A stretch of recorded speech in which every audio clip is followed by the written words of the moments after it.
যে আলেম ওলামা মানুষ, সে ময়লা একটা কাপড় পরবে, সে গাড়ি চালাবে না, সে বাইক চালাবে না, সে একটু ভালো ঘড়ি পড়তে পারবে না, হ্যাঁ ভালো বাসা সে করতে পারবে না, হ্যাঁ তার চুল হবে উস্কো খুস্কো, গায়ের কাপড়গুলো হবে নোংরা, হ্যাঁ সে ঘুমাবে মাটিতে ফ্লোরে বিছানা করে।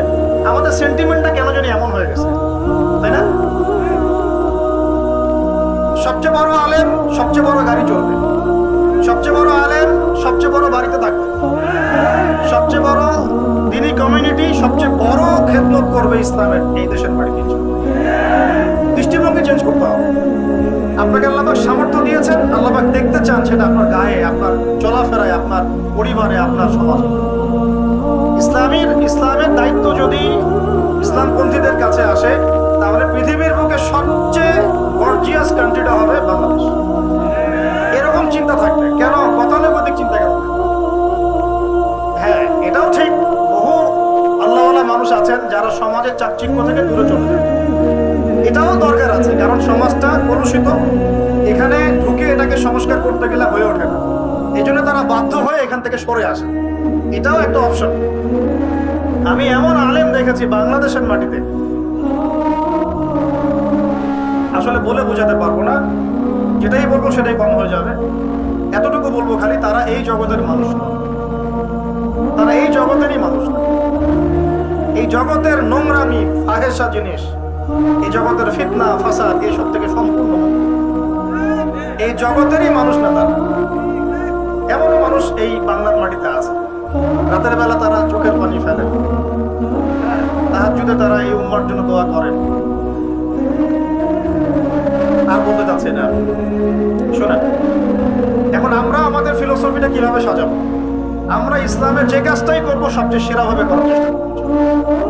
একটা দিনই প্রতিষ্ঠান করেছেন, সবচেয়ে সেরা প্রতিষ্ঠান হতে চান। এখানে কেন আমার ছেলে আমার মেয়ে ময়লা পরিবেশে থাকবে কেন? ময়লা খাবার খাবে কেন?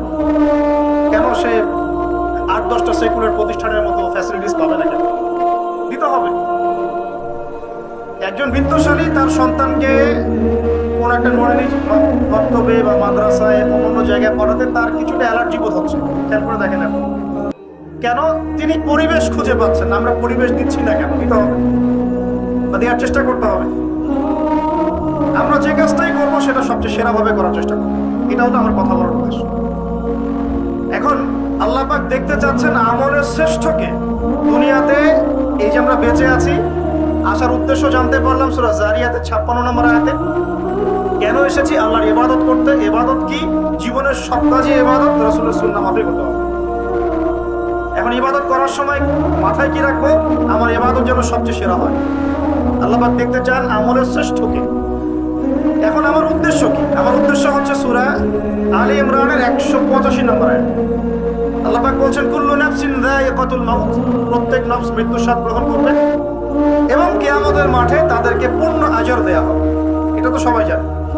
এখানে উদ্দেশ্য হচ্ছে আল্লাহ পাক বলছেন যে সেদিন ফামান যুহজিহা আনিন নার ওয়া উদখিলাল জান্নাতা ফাকাদ ফাজ। কিয়ামতের দিন যাদেরকে পুল সিরাত পার করে দেয়া হবে, যারা জাহান্নাম থেকে মুক্ত হয়ে জান্নাতে ঢুকতে পারবে, তারাই কেবল সফল। এখানে আমি সাফল্যের দর্শন পেলাম, সাফল্য দর্শন। তার মানে দুনিয়ার ইবাদত, বন্দেগী, আকীদা, আমল, মুআমালাত, মুআশারা এবং তাজকিয়া, এসব কিছুর মূল উদ্দেশ্য কি? আমি যেন জান্নাতে যেতে পারি, যেন আমি পুল সিরাত পার হতে পারি। সূরা আলে ইমরানের 185 নম্বর আয়াত আমাদেরকে গন্তব্য দর্শন দিচ্ছে। মানে আমাদের গন্তব্য কোথায়? এই তো হিসাব নিকেশ কিন্তু এতটুকুই। এখন এই জিনিসটা আল্লাহ রাব্বুল আলামিন রূহের জগতে আমাদের কাছ থেকে ওয়াদা নিয়েছিলেন। আমাদের সবাইকে আল্লাহ পাক সৃষ্টি করে, আমাদের আত্মাগুলোকে সৃষ্টি করে আল্লাহ পাক বলেছিলেন, আলাস্তু বিরাব্বিকুম, আমি তোমাদের রব নই? আমরা সবাই বলেছিলাম বালা। আমাদের মনে নাই কিন্তু আমরা সবাই বলেছিলাম এক বাক্যে বালা, অবশ্যই আল্লাহ আপনি আমাদের রব। এখন মনে নাই। এরপরে আল্লাহ রাব্বুল আলামিন আদম এবং হাওয়া আলাইহিস সালামকে সৃষ্টি করেছেন, জান্নাতে রেখেছেন, পরীক্ষা করেছেন। এই দুনিয়াতে চলে আসলাম, আদম, হাওয়া আলাইহিস সালাম, ইবলিস। এই শুরু হলো পরীক্ষার জগৎ। ঠিক আছে? এখন এই কথাটা মনে করিয়ে দেওয়ার জন্য আল্লাহ পাক প্রত্যেক যুগে যুগে অসংখ্য নবী রাসূল পাঠিয়েছেন। আদম আলাইহিস সালাম থেকে শুরু করে শেষ নবী মুহাম্মদ সাল্লাল্লাহু আলাইহি ওয়াসাল্লাম পর্যন্ত প্রত্যেক নবীর দাওয়াতি মিশন এটাই ছিল, মানুষকে তাওহীদের দিকে ডেকে নিয়ে আসা এবং কুফর থেকে দূরে সরানো। মানুষকে আল্লাহর বিধানের দিকে ডাকা, তাগুত বর্জন করা। Simple। তাওহীদের দিকে ডাকা, কুফর এবং শিরক বর্জন করা। আল্লাহর দাসত্বের দিকে ডাকা, তাগুত বর্জন করা। তাগুত মানে কি? আল্লাহ ছাড়া অন্য যার দাসত্ব করা হয়।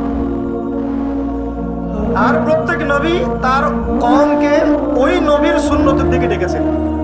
যেমন মুসা আলাইহিস সালামের কওম নবী মুসা আলাইহিস সালামের সুন্নত ফলো করবে। ঈসা আলাইহিস সালামের কওম ঈসা আলাইহিস সালামের সুন্নত ফলো করবে। আমরা কার কওম? মুহাম্মদ সাল্লাল্লাহু আলাইহি ওয়াসাল্লামের কওম, আমরা তার সুন্নত ফলো করব।